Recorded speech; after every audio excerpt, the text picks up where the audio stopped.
So today I had an epiphany. I was out for my lunch break feeding these ducks, and I thought I'd feed these ducks because, well, basically they were just doing nothing, and I was doing nothing. And I thought, well, might as well feed the ducks. So I went and got some duck food, and I started feeding the ducks. And I thought to myself, hey, these are some pretty amazing creatures, and we grow up our whole lives, appreciating ducks and loving ducks for what they are. Ducks are pretty amazing. They are beautiful creatures. They're funny creatures. They're cute creatures, and aren't harming anyone. They aren't harming myself. Yeah, they're squabbling amongst themselves for the food that I'm throwing out.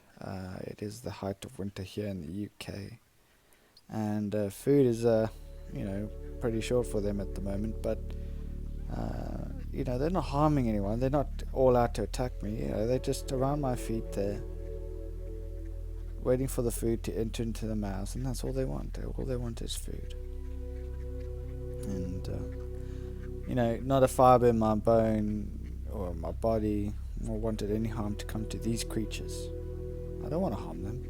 I don't want to take them, pluck their feathers off, or cut their heads off, or eat them, or anything of that nature. I don't want to do that. But we grow up our whole lives appreciating things like that, and then as we grow up into adults, we become desensitized, and we begin to reject our true, inner being, our connection, our intrinsic connection with nature.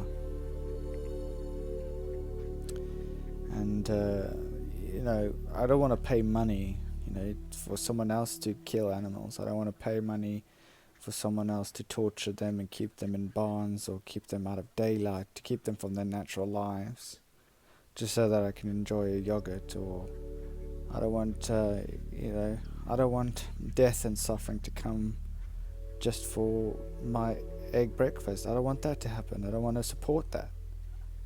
And these beautiful creatures, they don't deserve to be shoved in cages. They don't deserve to be shoved in sheds or tiny places, confined places with no light, no air. They don't want that. I mean, if we did that to human beings, people would lose their mind. If we did that to domestic animals like dogs or cats, people will lose their mind. Absolutely lose their mind. But if I take 20,000 chickens and stick them in, a tiny barn, people don't care. As long as they get their chicken sandwich, as long as they, get their chicken wings or from KFC. Geese are not playing nicely.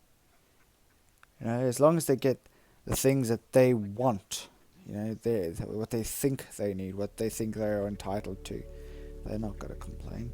Why should they? And when we take beautiful creatures that when humans have an interaction with, like dogs and cats, where humans can actually pour out affection upon, and then we enslave them and torture them, people lose their nut.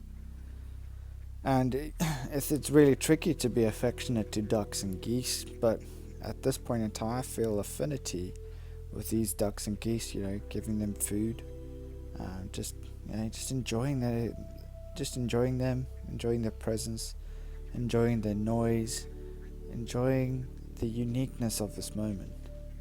And we do that with our domestic animals. We do that. If the majority of the population were to, show affection and love to other animals out there that we do kill, that we do torture, that we do keep confined, then there will be a different story. If people were affectionate towards chickens, there'll be less death of chickens. If people are more affectionate to cows, there'll be less death of cows. But they're not. They think they are there just for one reason and one reason alone, and that's to satisfy their desires, to satisfy their taste. It's all temporary and is unnecessary. These are beautiful creatures. And we should love them, and we should look after them, we should care for them, just as we would for our cats and dogs and birds that we keep domesticated.